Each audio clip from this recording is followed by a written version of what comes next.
ಪ್ಯಾರಿಸ್ನ ಏವಿಯಲ್ ಲೆ ಬೈನ್ಸ್ನಲ್ಲಿ ನಡೀತಾ ಇರೋ G7 ಶೃಂಗಸಭೆಯಲ್ಲಿ ಭಾರತದ ಪ್ರಧಾನಿ ನರೇಂದ್ರ ಮೋದಿ ಹಾಗೆ ಅಮೆರಿಕ ಅಧ್ಯಕ್ಷ ಡೊನಾಲ್ಡ್ ಟ್ರಂಪ್ ಭೇಟಿಯಾಗಿ ಪರಸ್ಪರ ಕುಶಲೋಪರಿಯನ್ನು ವಿಚಾರಿಸಿದ್ದಾರೆ. ಸುಮಾರು 16 ತಿಂಗಳಾದ ಮೇಲೆ ಉಭಯ ನಾಯಕರು ನೇರ ಮುಖಾಮುಖಿಯಾಗಿ ಮಾತುಕತೆ ನಡೆಸಿದ್ದಾರೆ. ನಂತರ ಶೃಂಗಸಭೆಯಲ್ಲಿ ಹೊಸ ಪಾಲುದಾರಿಕೆ ರೂಪಿಸೋದು ಹಾಗೆ ಅಂತಾರಾಷ್ಟ್ರೀಯ ಒಗ್ಗಟ್ಟಿನ ಪುನರ್ ನಿರ್ಮಾಣ ಬಗ್ಗೆ ಅಧಿವೇಶನ ಉದ್ದೇಶಿಸಿ ಮೋದಿ ಮಾತನಾಡಿದರು. ಈ ವೇಳೆ ಅಮೆರಿಕದ ಮಿಲಿಟರಿ ದಾಳಿಯಲ್ಲಿ ಇತ್ತೀಚೆಗೆ ಸಾವನ್ನಪ್ಪಿದ ಭಾರತೀಯ ನಾವಿಕರ ವಿಷಯವನ್ನು ಪ್ರಸ್ತಾಪ ಮಾಡಿದರು.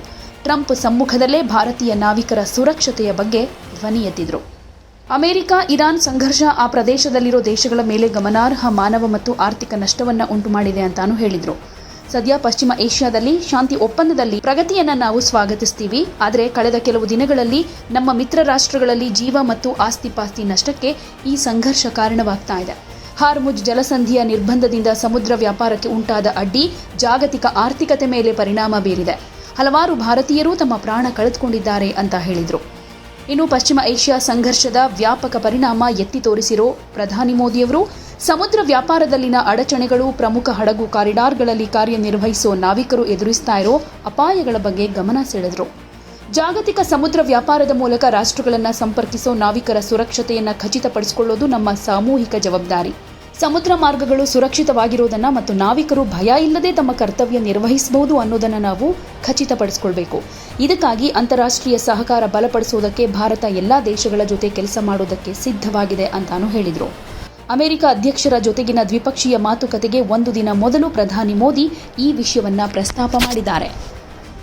ಅಮೆರಿಕದ ಸೆಂಟ್ರಲ್ ಕಮಾಂಡ್ ಜೂನ್ 8, 9 ಹಾಗೆ 11ರಂದು ಇರಾನ್ ಬಂದರುಗಳ ಮೇಲಿನ ನಿರ್ಬಂಧ ಉಲ್ಲಂಘಿಸುವುದಕ್ಕೆ ಯತ್ನಿಸ್ತಾ ಇದ್ದ ಹಡಗುಗಳ ವಿರುದ್ಧ ಕ್ರಮ ಕೈಗೊಂಡಿರುವುದಾಗಿ ಹೇಳಿದ್ದು, ಆ ದಾಳಿಗಳಲ್ಲೇ 3 ಭಾರತೀಯ ನಾವಿಕರು ಮೃತಪಟ್ಟಿದ್ರು.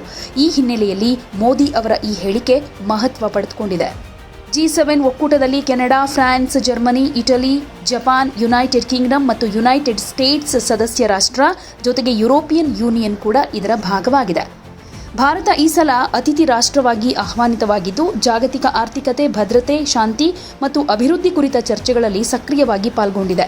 ಅಮೆರಿಕ ಅಧ್ಯಕ್ಷ ಡೊನಾಲ್ಡ್ ಟ್ರಂಪ್ ಸೇರಿದ ಹಾಗೆ ಅನೇಕ ವಿಶ್ವ ನಾಯಕರ ಜೊತೆ ಮೋದಿ ನಡೆಸಲಿರೋ ಮಾತುಕತೆಗಳ ಮೇಲೂ ಜಾಗತಿಕ ಗಮನ ಕೇಂದ್ರೀಕೃತವಾಗಿದೆ.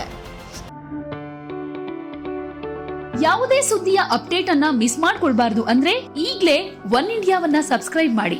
ನಿಮಗೆ ಬೇಕಾದ ಭಾಷೆಯಲ್ಲಿ ಎಲ್ಲಾ ಸುದ್ದಿ ತಿಳಿಬೇಕು ಅಂದ್ರೆ ಒನ್ ಇಂಡಿಯಾ ಆಪ್ ಅನ್ನ ಡೌನ್ಲೋಡ್ ಮಾಡ್ಕೊಳ್ಳಿ.